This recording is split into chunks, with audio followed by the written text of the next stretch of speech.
Welcome to the key. It's 2020, January 2020.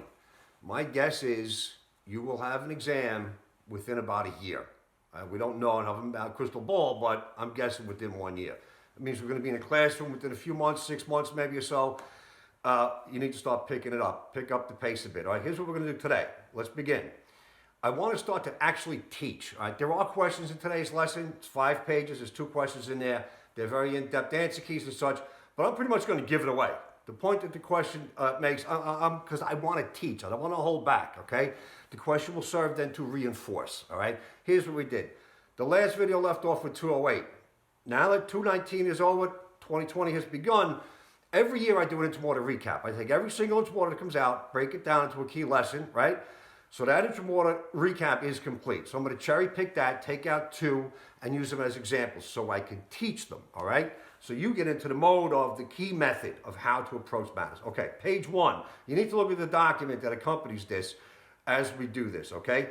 Interim Order 10 introduced a new procedure, 212-125, CVAP Advocate. That's Crime Victim Assistance Program.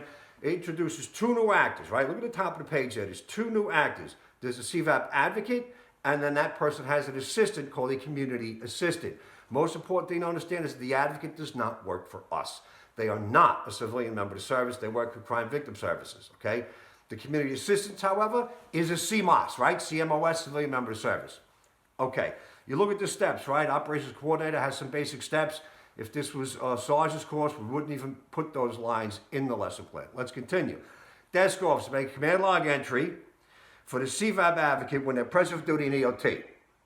Basic stuff, right? Community assistant, report to the desk at commencement and end of tour. And then we move on. You're going to read this over. You study 212-125. The point I'm making, however, isn't regards specifically to this new procedure. Let's understand this.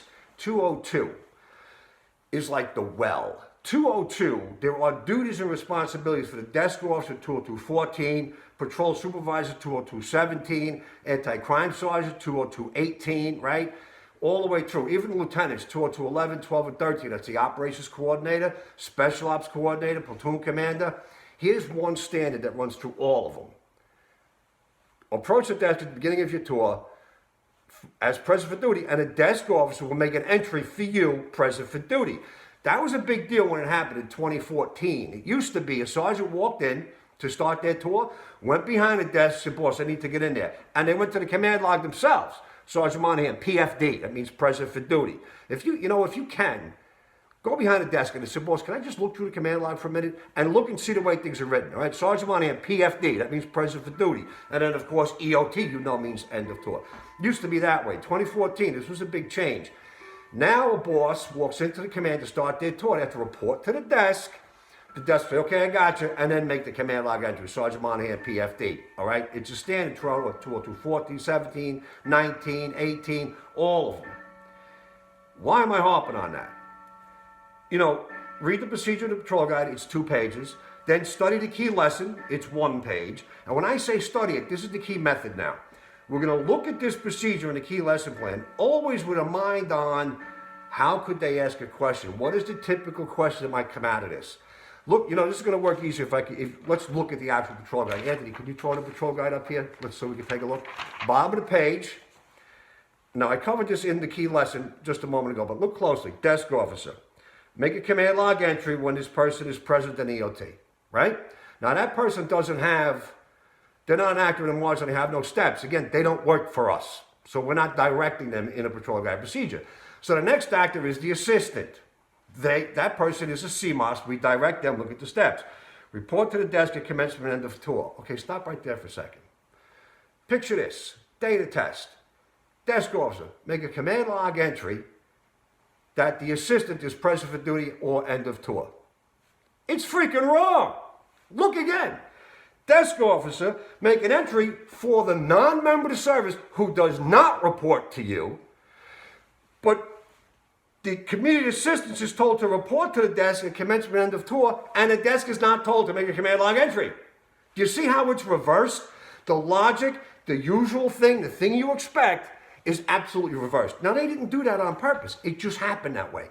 The key method is to look for that and to see it when it happens and understand someone's going to write a question based on that, okay? This is a 5-page lesson today. It's not very voluminous, but it's very detailed, all right? You're going to go through 212, 125. The question is on the next page with a good in-depth answer key, all right? And then the next one we cover is the facial hair policy.